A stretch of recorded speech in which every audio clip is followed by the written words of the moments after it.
The details are chilling. The man, the menace, 23-year-old Abdul Mudala of Nigeria. Mudala's despicable actions were all on al-Qaeda's behalf. Sources telling Fox News his instructions were to blow up the plane over U.S. soil.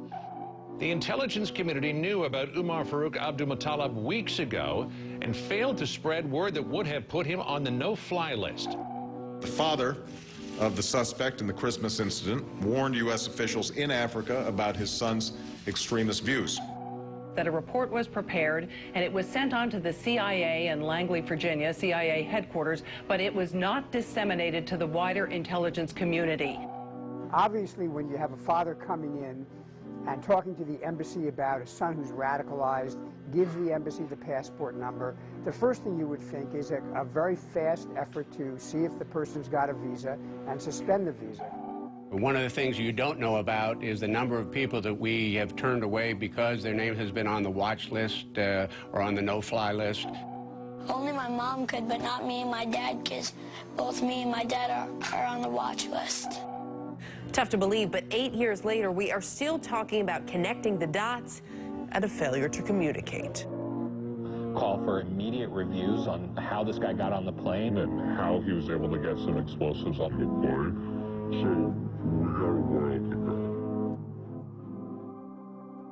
go. This is a controlled patsy.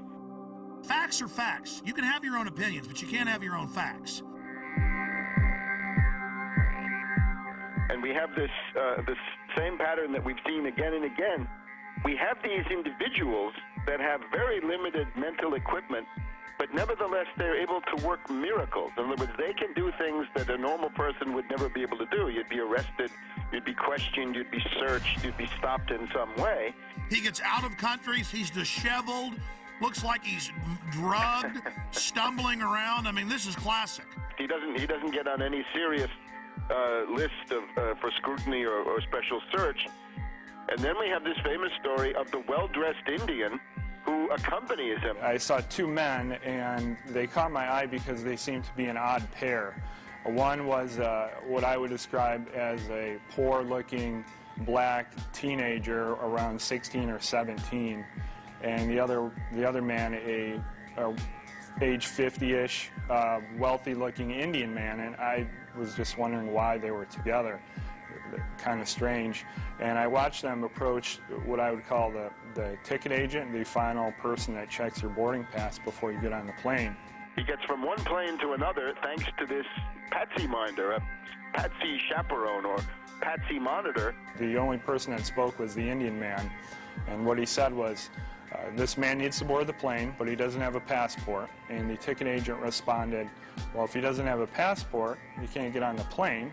To which the Indian man responded back, he's from Sudan, we do this all the time.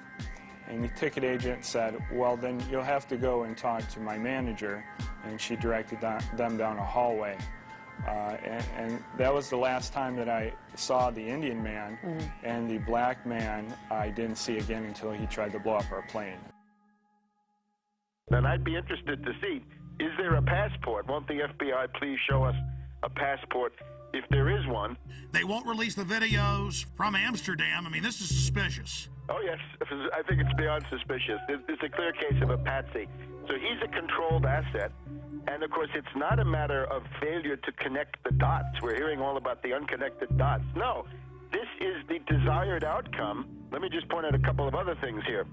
We're told that this alleged bomber, right, Knicker bomber, whatever they call him, he was in contact with this character Awlaki in Yemen. And, of course, this Awlaki, I call him Awlaki the CIA lackey. Awlaki the lackey, and remember, he's a CIA lackey. He's a double agent, a triple agent, if you want. He is used as a kind of beacon to recruit patsies across the world, and they can only sheep dip somebody like Major Hassan. If they want to say, you're linked to Al-Qaeda, they just have you exchange a few emails with this Awlaki, and that's what he's good for, right? He goes back to 9/11 and Hani Hanjour.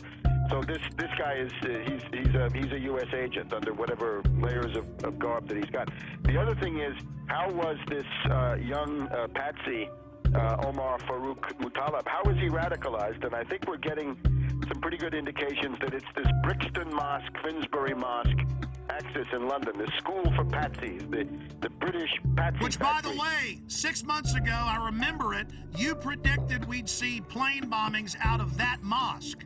This is not so hard to do. Remember Richard Reed, mentally retarded vagrant who was sleeping on the floor of Brixton Mosque, I think. He was given the same PETN explosive by somebody, so that's what this Omar Farouk was given then allegedly, once again, in Yemen. So you can see it fits together, and it all comes from these same places. There are reports today that the Christmas Day body bomber met with an American-born radical cleric, Anwar al-Awlaki. He's believed to be living in Yemen, al-Awlaki is. He's not only been linked to al-Qaeda in the past, but he reportedly exchanged emails with the suspected Fort Hood shooter, Nidal Hassan, before that shooting massacre in Texas. I would also point out that the security company at Schiphol Airport is ICTS, which is a Israeli-owned firm. They were the same firm that allowed Richard Reed, the shoe bomber, to board the flight, the American Airlines flight to Miami. Same explosive material was found in his shoes as was found in Mr. Mutallab's underwear. They ignored the threats on purpose. Obviously, this, we had a lot of people sitting at home over the Christmas holidays, families gathered around a television set. Another terror attack, huge problems for travel now. When we talk about screenings at the airport and other protective mechanisms along the way, what should we be doing that clearly we're not? The scanning machines that we currently are beginning to deploy in the U.S. that would give us the ability to see what someone has concealed underneath their clothing. These body scanners are the key with, like, these different psychological syndromes where people serve the abuser. Yeah, because that's what you have to get in as to where this is going. It's not fun. It's degradation. It's the dehumanization of the individual. So really, what they're telling you is not only do you not own your body, you own nothing. You don't even own the patents to your own genes. They're telling you you're a piece of property. What do they do when you first come into a prison? They strip you and do a medical exam to humiliate you. They hose you down in front of other prisoners and they laugh at you, make jokes about you. When Aaron went through, it was even worse because I was behind him. Yeah, I went through. He told me to go through the scanner, and I said no. He said, why aren't you going to do it? I said, it violates my privacy. And this is what happened. This guy got scared. This guy was physically bigger than me. He was athletic. He started shaking when I said no. You think it doesn't matter to Well, because it's a delusional world. He thought he'd found a real terrorist. Yeah.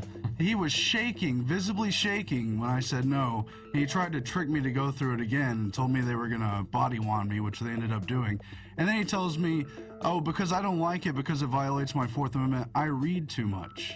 Oh, you're one of those who reads too much. And you said he put his hands on you. Oh, yeah. Oh, yeah, he grabbed When I said no, like this. He started shaking. He didn't know what to do, and then his first flinch reaction was to grab my arm and try to pull me through the scanner. It was absolutely crazy, and you got women apologizing to the agents. I'm so sorry, I forgot my mascara and my lipstick. And the Fourth Amendment says if you're going to search, you're not only going to have a warrant, you're going to say specifically what you're looking for. But it's not specific. It's liquids, it's lipstick, it could be shoes, it could be... Breaking the will of the people. The real purpose of body scanners, and you scroll down, it shows the Nazis and others strip searching women in World War II. I'll tell you what I would do personally.